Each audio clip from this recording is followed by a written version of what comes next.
I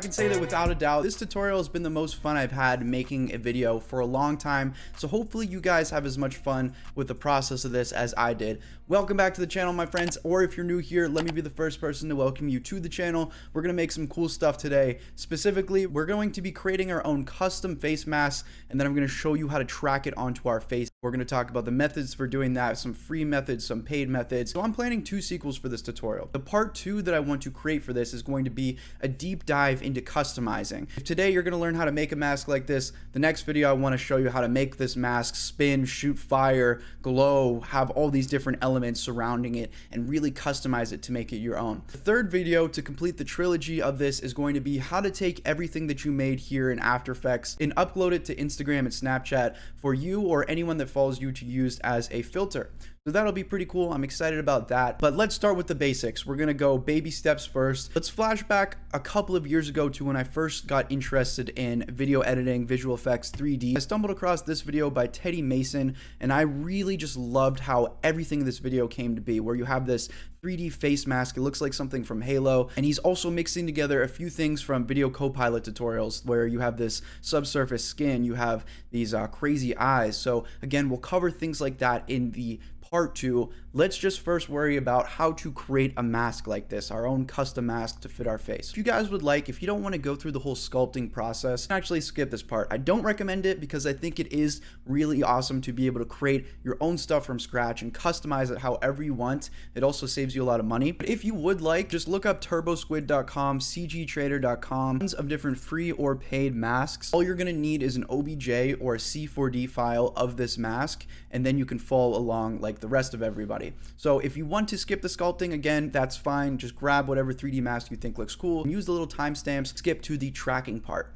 Now for everyone else, I'm going to be using Zbrush for this. If you guys don't have Zbrush, because this is a paid software, you can actually go to the description and go click on the link that says ZBrush Core Mini. So that is a free miniature version of Zbrush. And link down below, ZBrush Core Mini. As you can see, it's a very dumbed down version of Zbrush, and you can follow along with just the basic tools to be able to carve out your own mask. Other alternatives, you can get Blender, which is a free 3D software. You can do sculpting within that or any other 3D software that you may have. You just scroll down here to get started for the free download for that. It's going to be very beginner friendly, so I'm going to try and make this a ZBrush tutorial for people who've never used ZBrush. We're going to start off with one of these demo heads here that are loaded in. I'm going to load in the demo female head here. And now again, I want to make this for people who've never used this before, so this probably looks very intimidating. There's a lot going on. The real basics that you need to know here is first the navigation. So make sure you get the hang of this before you start clicking on things. If you just move to this gray space here and click, holding down my left click, I can rotate this 3D model however I see fit. If for any reason this gets all topsy-turvy, grab this top right little snappy facial profile, and that's an easy way just to kind of get oriented. So you can just click on it, you'll see it'll fix everything for you. Next, we want to know how to pan and we want to know how to zoom. So to pan around, you're going to hold down Alt on your keyboard. You're going to, again, left click and hold. And as you see, I can just drag around. I can pan left and right, up and down. Now for zooming, you want to hold down Control on your keyboard. And I think that's where it gets a little bit tricky. Going back and forth from Control and Alt. Again, Alt, left click is your pan. Control, you want to right click. And then you can move forward and backward, and that's your zoom. You don't want to left click. This is your masking tool, which we'll talk about later, but just get the basics of that. Hold out Alt, left click to pan, hold down Control, right click to zoom.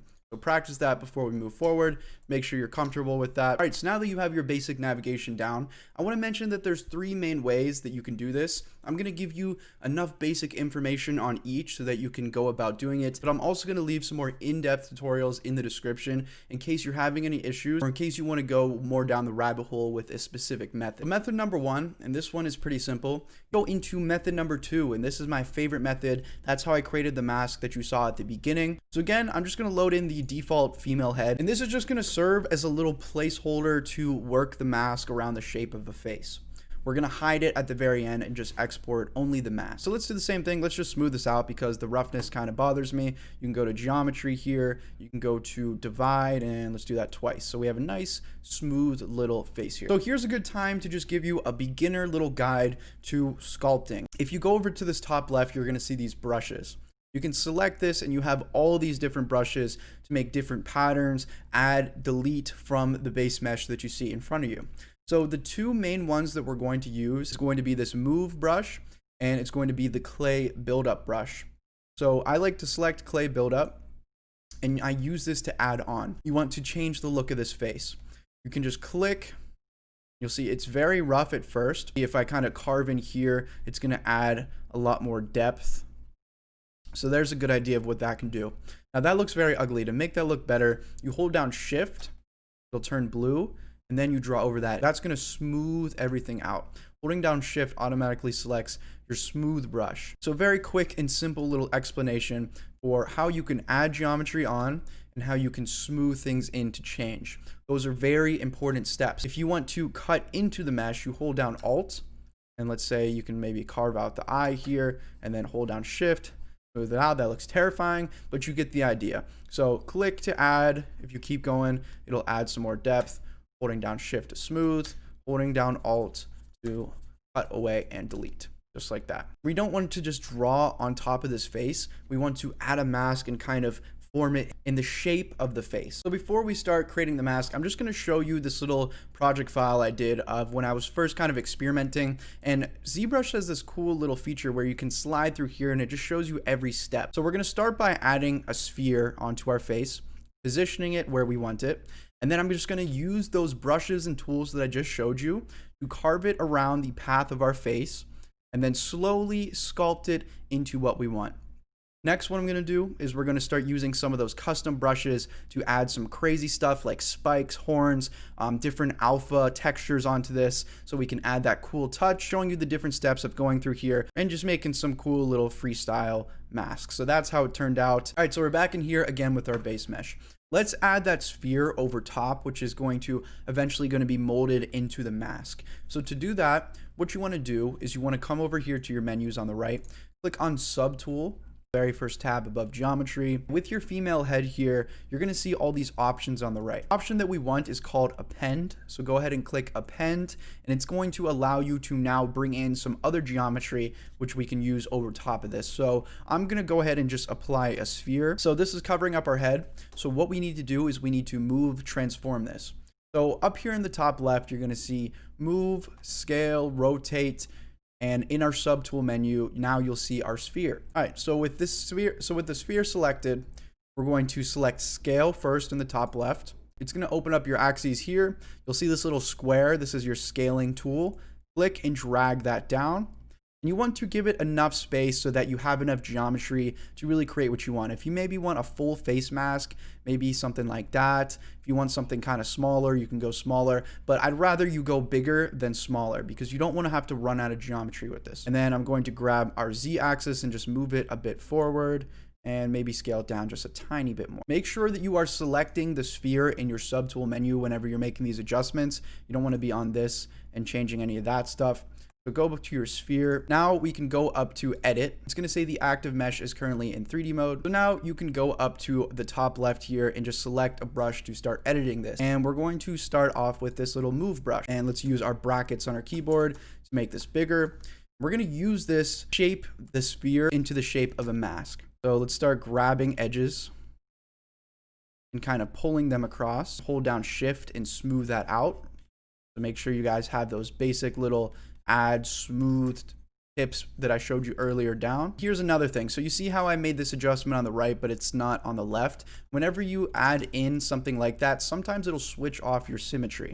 So what I'm going to do is I'm just going to Control Z to undo that stuff. And I'm going to go up to transform and let's turn back on our active symmetry. Now let's keep going along here.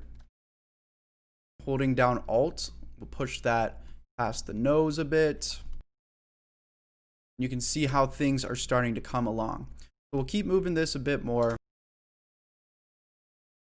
Alright, so let's switch off of our move tool. I think that we have this in a pretty rough shape of a face mask. Let's go and change this to our clay buildup tool here. So this one right here. And now again, this one is good for adding, smoothing, as well as kind of carving. So this will be a good little base tool to be able to start creating the mask that we want.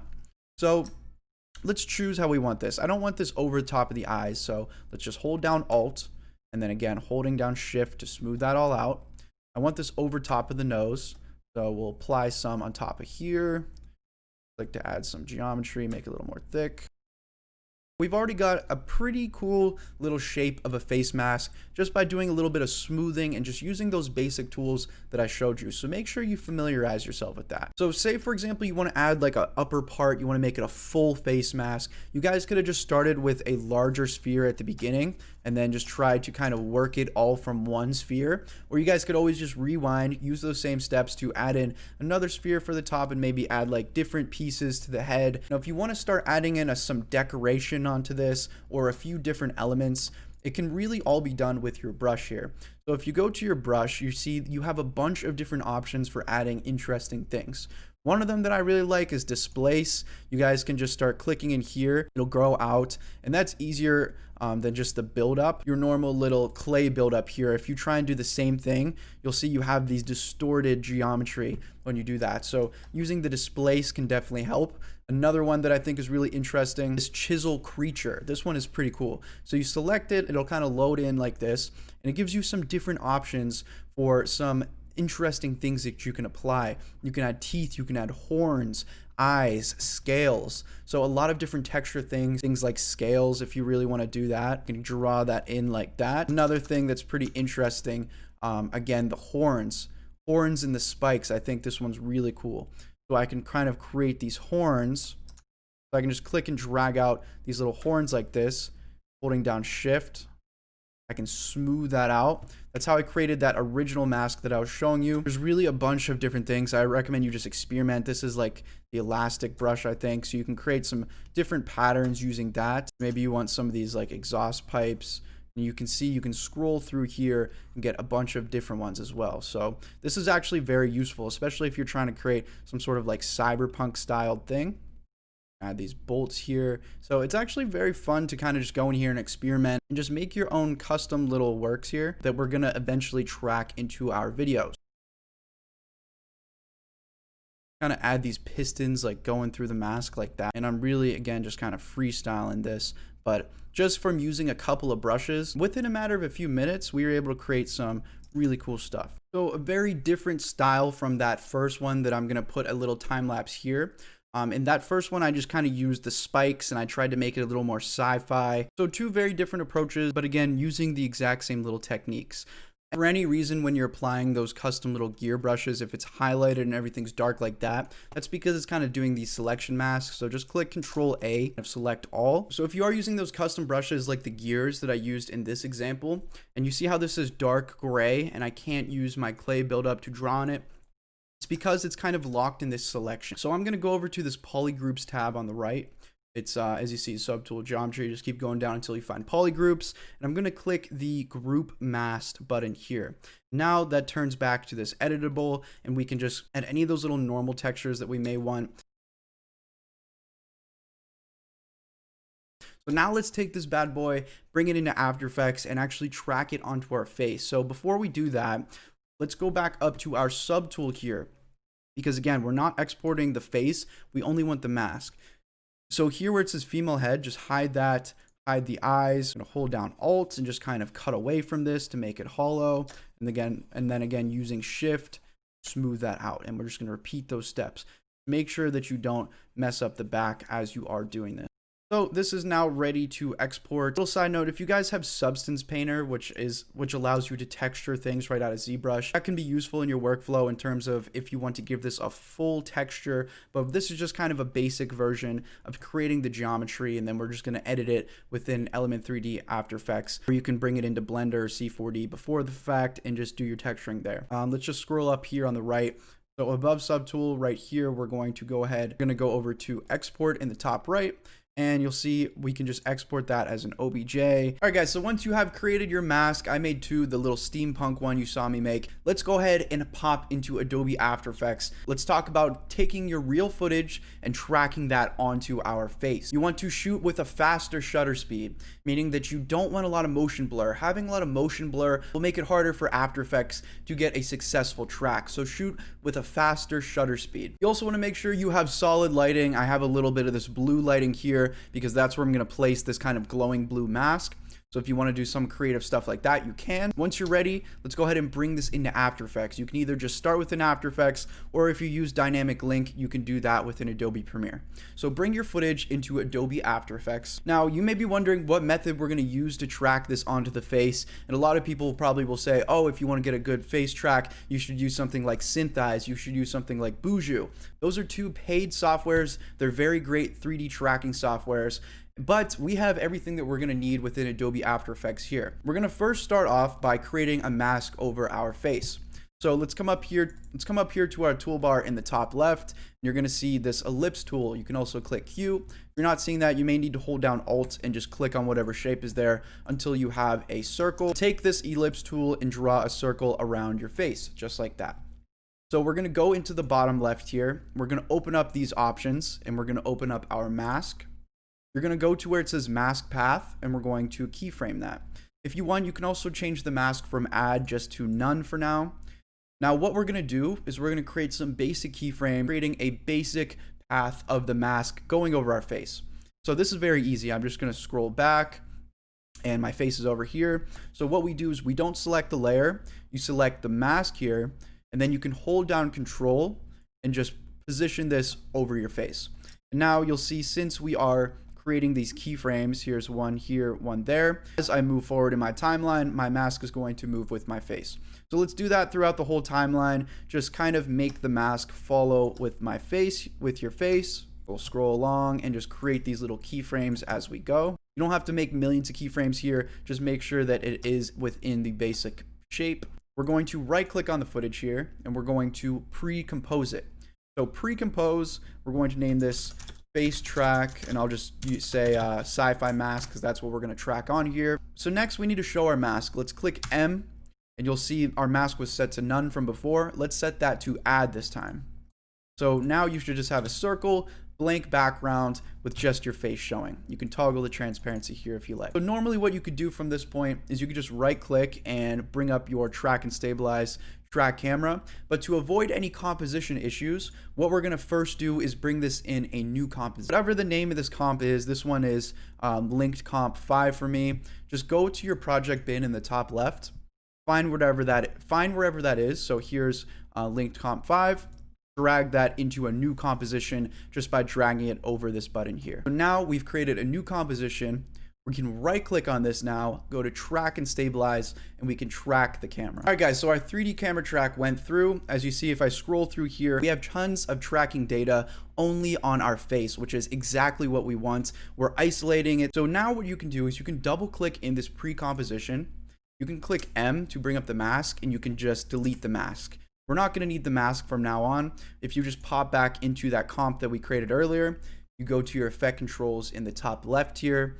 You can select that 3D camera tracker again. And as you're going to see, we have the camera data only on the face. So that's exactly what we want. So follow along here. Let's find a nice solid place to create our track mark. So for me, I'm going to probably make it like right here. I think this is probably an area that's shown throughout the video a lot. Right click, create solid and camera. I can also take this track solid. I can just scale it down a tiny bit, but I'm not moving the positioning. Now, as we drag through, you're going to see how this track solid is changing perspective in the correct way. As my head changes, it's turning with my head and it's correctly tracked onto my face. So what we can do for now is we can just hide this track solid. So just hide the visibility. And we have this 3D camera tracker. All we have to do now is just bring in our 3D mask. Now, to be able to do this, you're going to need the Element 3D plugin. I'm pretty sure that Red Giant Particular, I think it may be, also can import 3D objects. So you are going to need a plugin to import it into After Effects. If you don't have a plugin like Elements, although it is very useful, so I highly recommend it. If you don't have it, you don't want to buy it, you can use Blender, which is free again, and you can use Blender tracking to track it onto your face. There's a built-in motion tracker. You can use Cinema 4D motion tracker. I made a tutorial about that very recently. So there are a lot of alternatives and there are a lot of free alternatives. The best one probably being Blender. If you want your workflow all within After Effects, then I recommend you just pick up Element 3D. So to start with Element, just right click down here in your gray space, go to New, create a solid, and we're going to name this Sci-Fi Mask. The color of the solid doesn't matter, just click OK. Drag this to the top here. Now we're going to go to our effects and presets, and we're going to search for the Element effect by Video Copilot. Place that on our solid. And now in our effect controls in the top left here, you're going to see that Element has now popped up. So let's click on Scene Setup here. Now we're going to bring in those 3D masks that we made in Zbrush or that you may have downloaded from TurboSquid, FreeCG, whatever it is. Just bring in your 3D objects. So click Import. And here's mine, Sci-Fi Mask OBJ that we exported earlier. I also have that steampunk mask. Open that up. We're going to click Use Auto Normals, and then we're going to click OK. First things first, right here, these options that pop up under Transform, just click Normalize Size so that we can properly see this. So now, if you guys have any of these pro shaders or any built-in preset materials here, you guys can apply a little material onto this. If not, you guys could also just start with a basic material, load in any type of texture, opacity maps. It's pretty simple. I'm gonna just load in one of these little translucent shaders onto mine, and I'm gonna click OK. Now you'll see if we just play through here, it's automatically tracked on my face because we've already created that 3D camera tracker. And also keep in mind how the rotation and the position is perfect. That's why we're doing it this method. So now what we need to do is just fit this to be the shape of our face. So instead of going through the options for our mask, up here, to make this easier, you're going to see this little group 1 option. As long as you are in group 1, just open up create group null and then click create. So it's going to create this null. So this serves as a little control layer. Let's go ahead and open up the transform options. We can take the scale and we can scale it up. We can take your position, or even better yet, I like using the anchor point, and we can try and place this over the face. So scale this up. And now as we rotate, you're going to also see how things are reacting with this. So you can see there's a pretty decent gap from where the mask is and where my face is. So if you just pay attention here, you're gonna see your axes, your X, Y, and your Z. Let's take this Z axis and move it closer to my face and then drag forward.